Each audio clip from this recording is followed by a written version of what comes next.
En 1918, Europa prometió que la guerra más sangrienta de la historia sería también la última.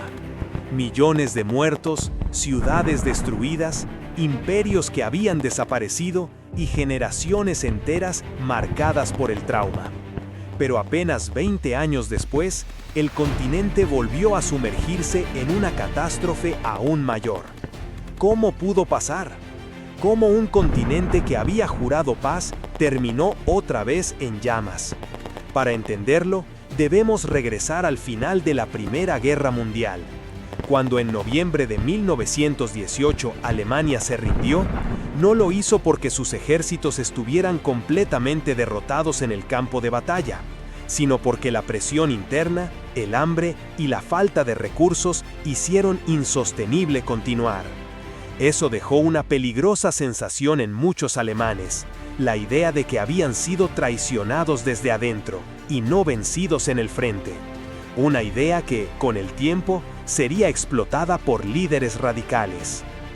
El Tratado de Versalles, firmado en 1919, pretendía garantizar que Alemania no pudiera volver a iniciar un conflicto. Se impusieron durísimas condiciones. Perdería territorios como Alsacia y Lorena, además de colonias en África y Asia. Su ejército fue limitado a 100.000 hombres. Se prohibió tener tanques y aviación, y las reparaciones económicas eran tan altas que parecían imposibles de pagar. Para la población alemana, aquello fue visto como una humillación nacional.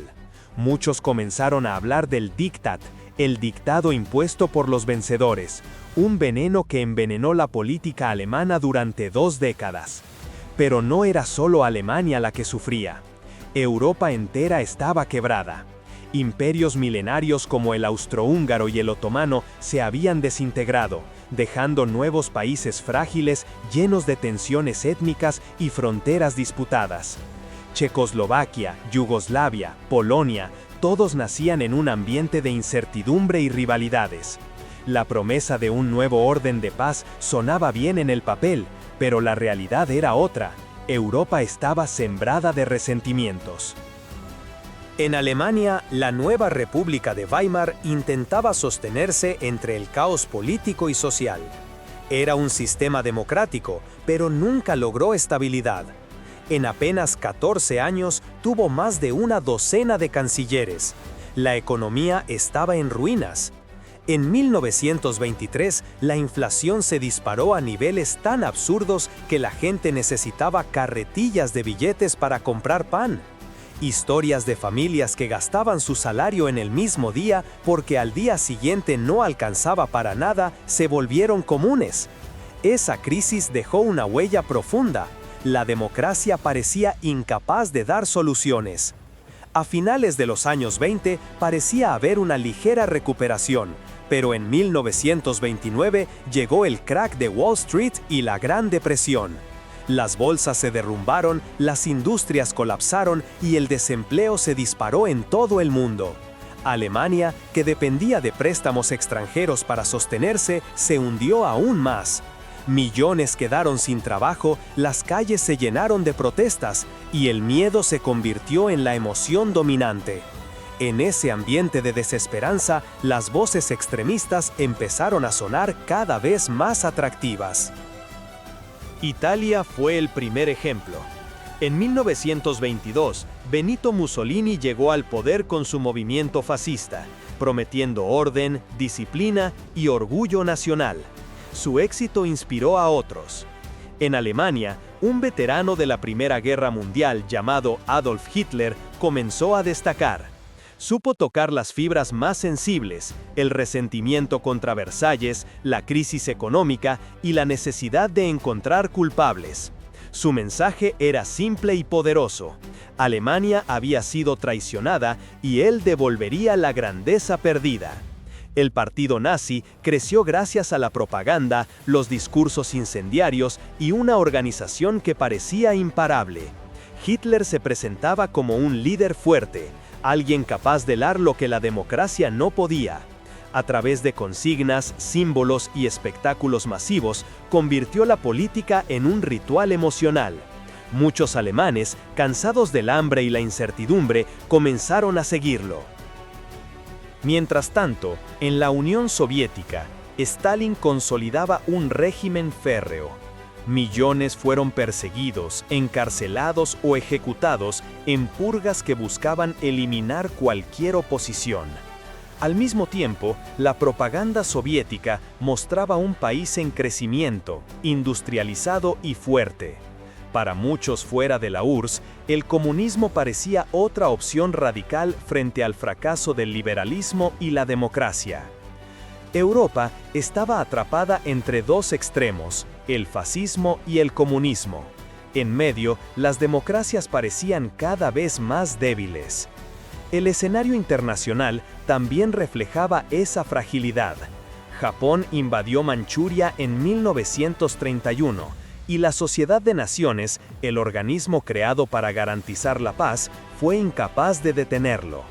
En 1935, Italia atacó Etiopía, y otra vez el mundo se quedó mirando.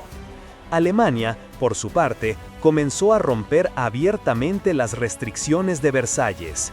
En secreto, rearmó su ejército, fabricó aviones y tanques, y en 1936 ordenó la militarización de Renania, una zona que debía permanecer desmilitarizada.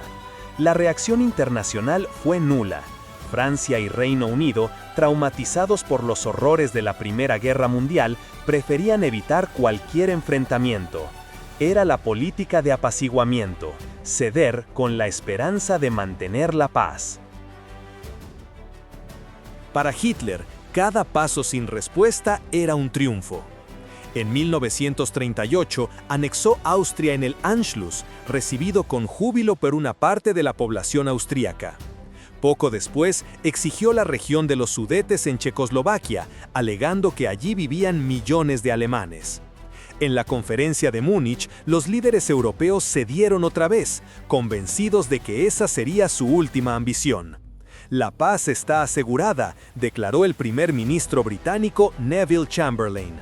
Pero en marzo de 1939, Hitler demostró que sus promesas no valían nada. Ocupó toda Checoslovaquia. El mundo comenzaba a entender que el dictador alemán no se detendría.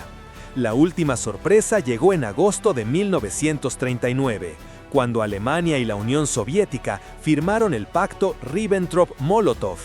Para el mundo fue un shock. Nazis y comunistas, enemigos ideológicos, se aliaban. En realidad, era un pacto de conveniencia.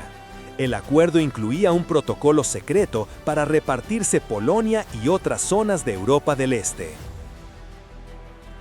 El 1 de septiembre de 1939, Alemania invadió Polonia desde el oeste. 2 semanas después, la Unión Soviética lo hizo desde el este. Era el comienzo de la Segunda Guerra Mundial. 20 años después del final de la Gran Guerra, Europa volvía a caer en el abismo. El resentimiento sembrado por el Tratado de Versalles, las heridas económicas de la Gran Depresión y el ascenso de líderes autoritarios habían creado la tormenta perfecta. El continente que había prometido nunca más repetir el horror de la guerra, se preparaba para vivir uno aún mayor. Así comenzaba la historia de la Segunda Guerra Mundial. En el próximo episodio veremos cómo la invasión de Polonia encendió un conflicto que se expandiría por todo el planeta y marcaría para siempre la historia de la humanidad. Si esta historia te atrapó, suscríbete al canal y activa la campanita para no perderte ninguno de los episodios de esta serie. En la descripción encontrarás la lista de reproducción completa para seguir paso a paso la cronología de la Segunda Guerra Mundial.